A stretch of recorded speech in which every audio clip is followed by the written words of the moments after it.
The Wind of Elysium became a harbinger of a renewal for the lands of the armor wound. The corruption-torn waste became lush once more, and where lava lakes once steamed, there grew groves of towering trees. And some of the vegetation seemed to have come straight from a dream. This rejuvenation of the land became a beautiful garden, an inspiration for dreamers. Your decision allowed both you and the Free Crusaders to follow the path of goodness and freedom. Lovers and poets would go there to watch the moon rise through the sparkling waterfalls or to watch the reflection of the stars into streams. The Free Crusaders did not stay together for long. Their main goal had been achieved, but there were still plenty of places left in the world where injustice was rampant, where courage and imagination were needed. Scaranthal and his treants had their branches full. They had to take care of the new, rapidly growing force.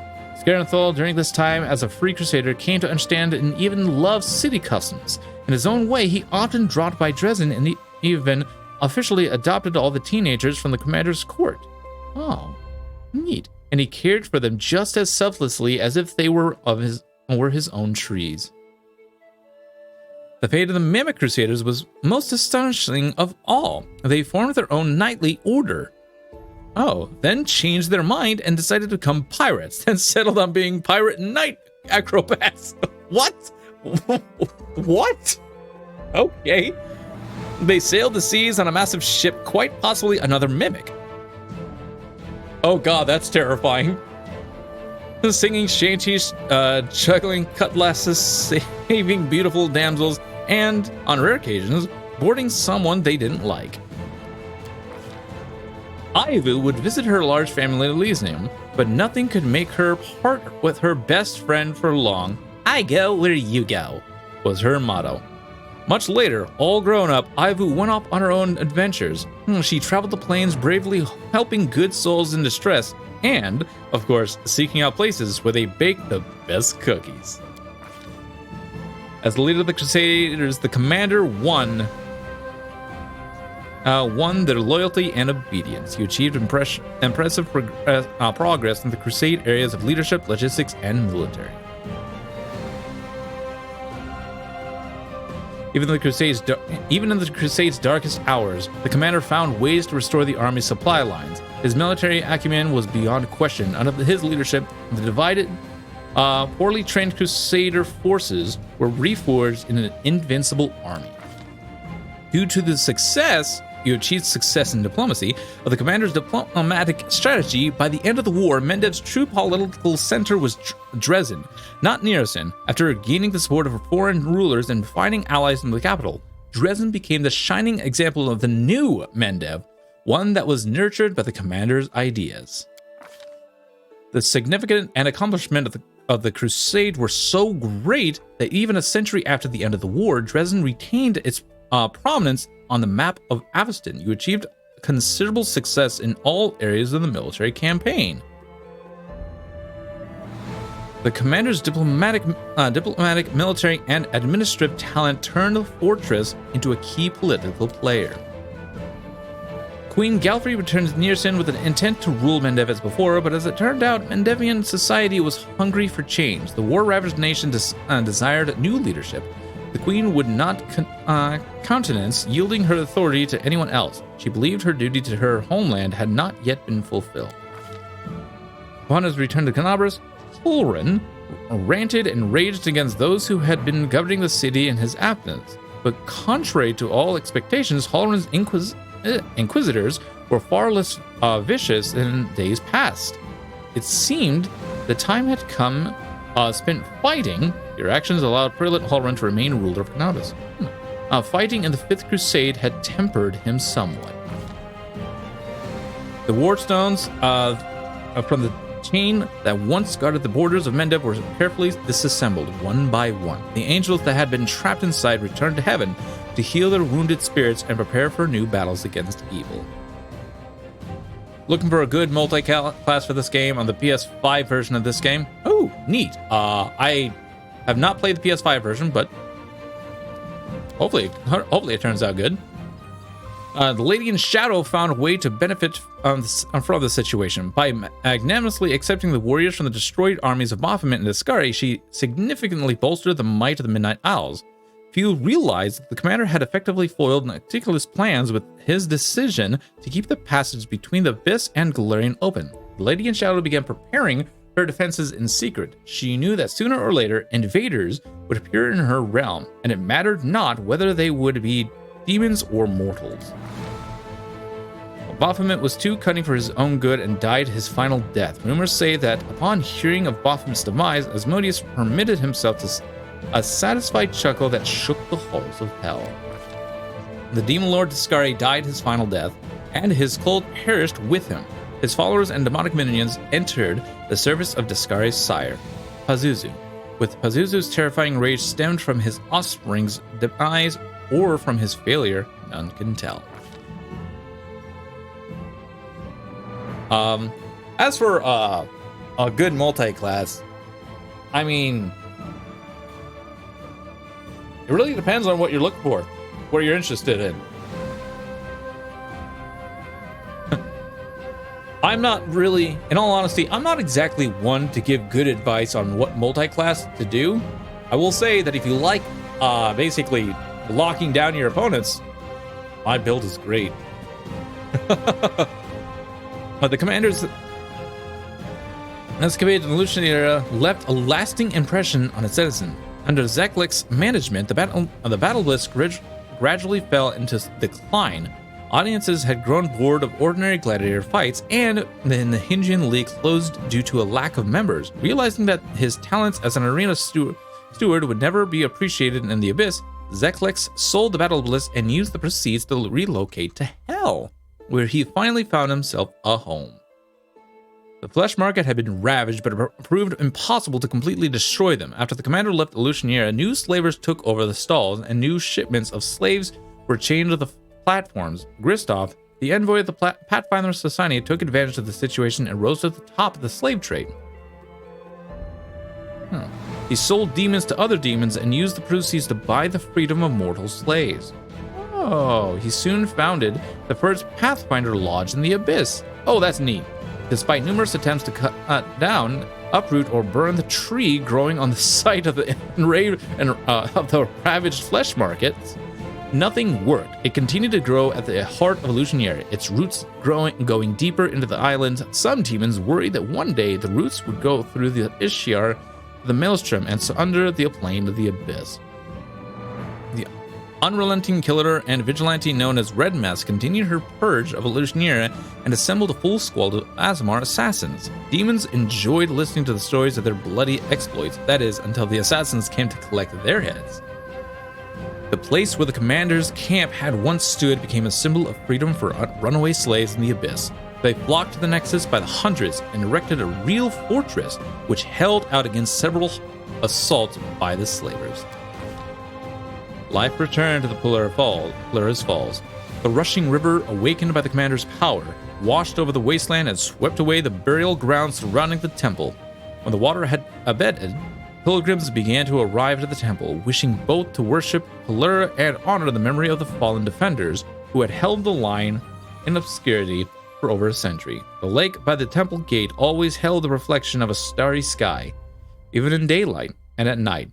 If anyone were to stand on the shore, they would hear an enchanting melody and distant, bewitching singing. Kashmir was true to her word. The Winter Sun clan left the land of their ancestors. Once they had left the borders of the former Sokoras, the clan split into several branches. One went to the wildlands of Numeria.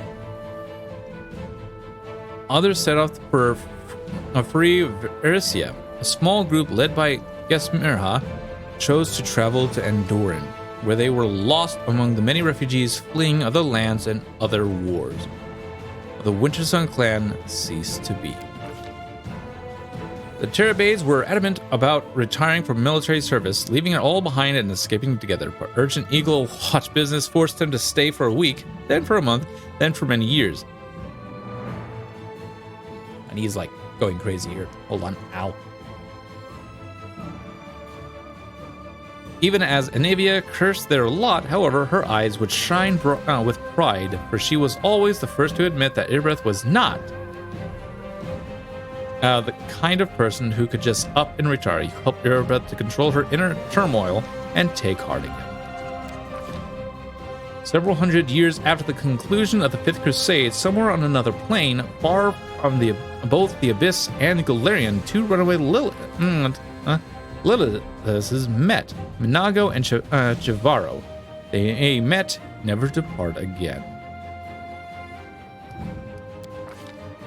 The Hand of the Inheritor, who had gone into voluntary exile, spent much time among mortals, trying to gain a better understanding of their fickle natures. Somewhere on the roads of Galarian, the angel's trail went cold. Rumor has it that he intentionally went into hiding to avoid both old friends and surviving enemies, and that he now lives somewhere in the guise of a callow mortal youth eager to absorb other people's wisdom.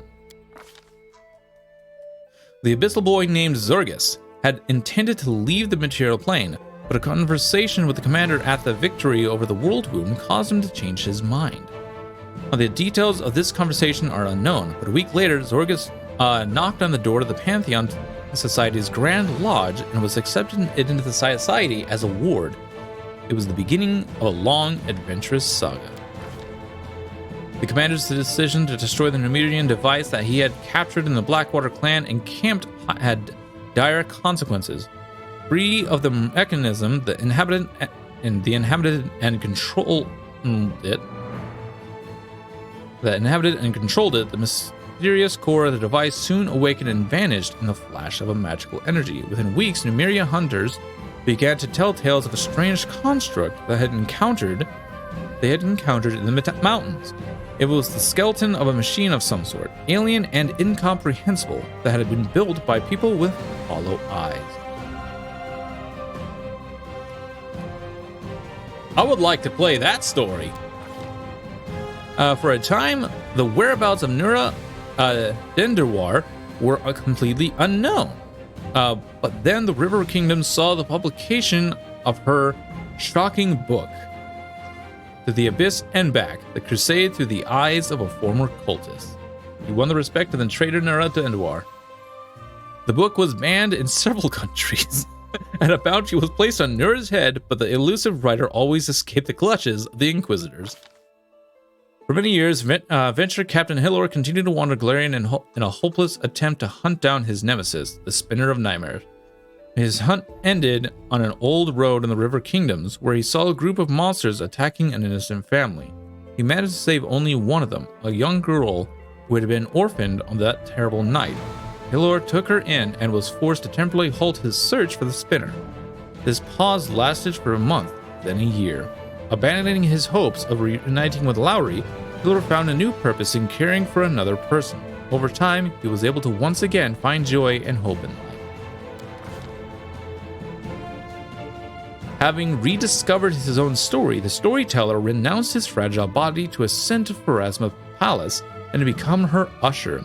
From that day onward, he took great care of the stories of all the souls that arrived at the court of the Lady of Graves. Thanks to you, the storyteller restored his memory and chose the path of Pharasma's usher. There, in the halls of the Lady of Graves, the storyteller met the one who had been waiting for him, Kenny, thief of secrets, Arshkakal's prisoner and old friend, and well-meaning traitor. And never was there a reunion more treasured. Pinion, a Pathfinder who has also happened to be a talking weapon, continued his travels in the hands of many warriors, seasoned and otherwise. Throughout the following centuries, he was lost in battle on a number of occasions, only to be found again in some fantastical treasure room on the other side of Galarian. And now we're on to our companions. Ascension enhanced Sela's power but did not change her character. The irrepressible warrior is frequently seen in the company of good gods. From Caden Kalin to Caldera Zuzarison, rumor has it that Ayamede herself often honors her with heart-to-heart conversations and joint training sessions. The goddess enjoys reminiscing about her mortal days. Most importantly, Sela never stops thinking or caring about the common folk in need of help. Not for a moment. Camellia's euphoria at gaining semi-divine power quickly passed, giving way to irritability. Murder had once filled her tremulous excitement, whereas now it brought her nothing but boredom. Given that she was never in danger, unable to come to terms with her new status, she left her best friend and disappeared, losing herself among the planes of the multiverse. Hey, at least we stopped her from killing, right?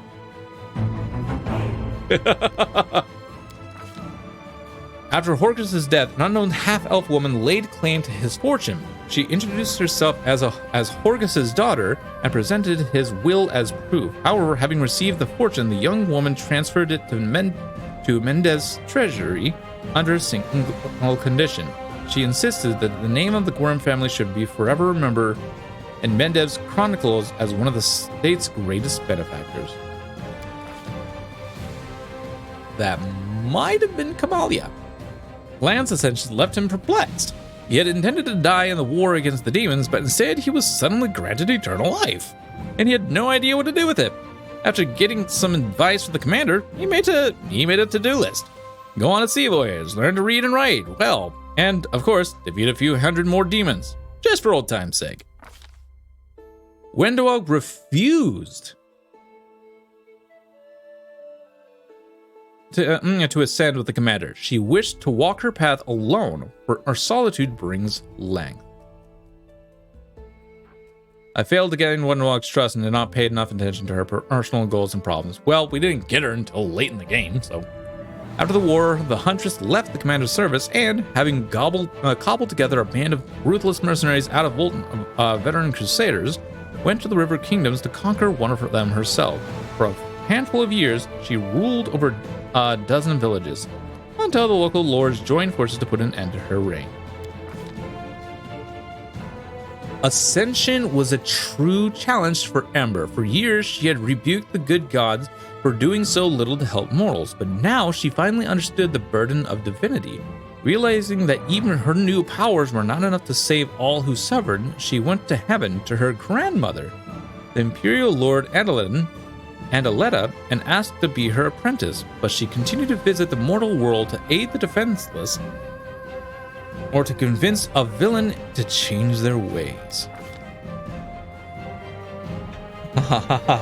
Oh, here we go. Ascension opened up fascinating opportunities for Ninyo. Now she could discover if a high priest of Iomedae could convert Numerian barbarians if he had happened to be teleported into their midst. He couldn't. He couldn't. Discover how many women in Absalom screamed at the sight of a dead mouse on their pillow, approximately 34%, and see what two armies would do if all their weapons disappeared the night before the battle. They would make peace. Apparently, Ninyo's now a demigod of mischief. Scientific mischief. Darren Arenday, who had always despised piety in all forms, suddenly became an object of worship himself. Among followers of the rapidly growing church, the commander, the Count, was the most popular associate of the new deity. I love it. He was the one most often pictured at the commander's side in religious paintings and reliefs.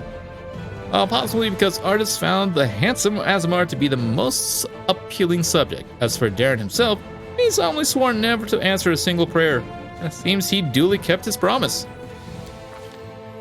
Woljif Jefto gladly accepted his semi-divine powers, since, as he told anyone who would listen, he deserved them. When he had to, he followed his chief everywhere, and whenever he had a spare minute, he descended the Galarian to steal whatever caught his eye. Free a random tiefling from prison or hide stolen property in one of his many stashes throughout Galaria. After the Ascension, Soziel went to Nirvana to appear before Shelyn in person, but he did not stay long. Just as when he was a mere mortal, the servant of the goddess of beauty could not enjoy the peace of her fragrant gardens when blood was still being spilled elsewhere. Wow, the soldier's angel as was his new moniker, would eagerly answer prayers and appear on the battlefield to heal the wounded or carry them to safety away from the front lines. Many warriors wore medallions engraved with his image for good luck. Trevor did not dare to appear before the goddess whose name he had betrayed. After the ascension, the tormented fighter found peace in Elysium. He would not answer prayers, and he swore never to hold a weapon in his hand again unless Social or the commander asked him to. Acquiring incredible power did not change Reginald Derringe in any way. He had already been working to a 500-year plan for the fight against chaos, and smoothly switched to devising a plan to definitively solve the problem of the Abyss. Even devils respected his acidonious... How do you pronounce that? Yeah, anyways. Reginald, in turn, found the discipline in the ranks of hell to be somewhat lacking. Of course, that's Reginald for you. Upon gaining semi-divine power, Greybor lost interest in the assassin's craft. There were too few opportunities worthy of his skills. He became the patron of mortals who respected and honored the law of the streets. The cult known as the Backstreet Wardens formed under his patronage and consisted of thieves, bandits, murderers, and other dregs of society. But they all shared an understanding, a code. On occasion, Greybor himself enjoyed a nighttime stroll through the city in the guise of an ordinary mortal, just to remind the lowlives that reputation carries more weight than coin. For the longest time, the ascended succubus could not bring herself to set foot in Elysium. She felt as though she would defile it with her presence. Ruchelet mustered the courage to appear before Desna only after the goddess sent her a prophetic dream. No one knows what the former demon discussed with the goddess, but after that meeting, Ruchelet would often descend to the material plane where, as an unseen angel, she would keep watch over mortals, helping those who had gone astray to find redemption. When the former demon was not busy helping mortals, she spent time with the commander, who often visited her at her house. They had nothing to hide or be ashamed of, and yet, in her shyness, Ruchelet tried to conceal their relationship from prying eyes. "This is our Elysium," she would say, "yours and mine, and no one needs to know about us." You and Ruchelet were united by true love.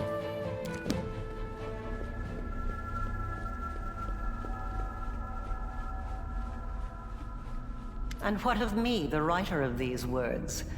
The half-demon witch known as the architect of the world wound. I was defeated. The victor spared my life in a gesture that was not quite a boon, not quite charity. I was left without hope, without a chance of finding a purpose again. I lived out my remaining days in an isolated cottage, far from everyone, needed by none, discovered by none. I have recounted the story of my life for you, Pharasma, Lady of Graves. Not only of my life, but of the commander's also. I believe the tale of such an illustrious figure would pique even a goddess's curiosity. Now you know everything. I await your verdict. Intervene. Though you are no longer here, your mythic powers entitle you to a say in this trial.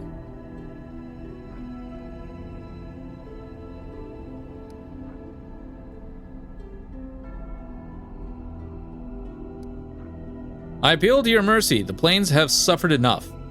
I need 11. Do not add to the evil already wrought with yet another act of evil. Your words ring out into the silence. They are heard, considered, and given their due weight. The laws of the universe have existed for millennia. They are incontrovertible. But even they allow the decider of fate some degree of influence over the verdict. You wrought great evil, while it stemmed from the evil that was done to you. Your actions far exceeded it. Your soul is dark, and there is only one place for you in the universe. And yet, the one whom you harmed most of all now appeals to me on your behalf.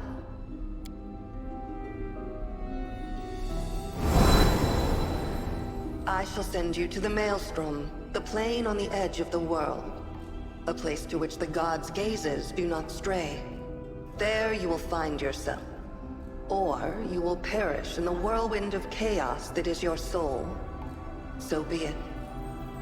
Now you, the mortal who has risen so high as to stand boldly in the presence of the goddess of fate, you have done the impossible, and you will be remembered as long as this universe exists. Go, live out the rest of your life. I look forward to tales of your future deeds.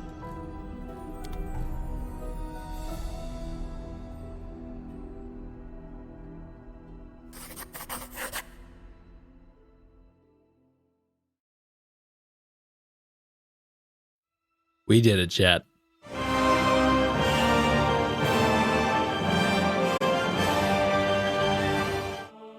We finally beat our second run!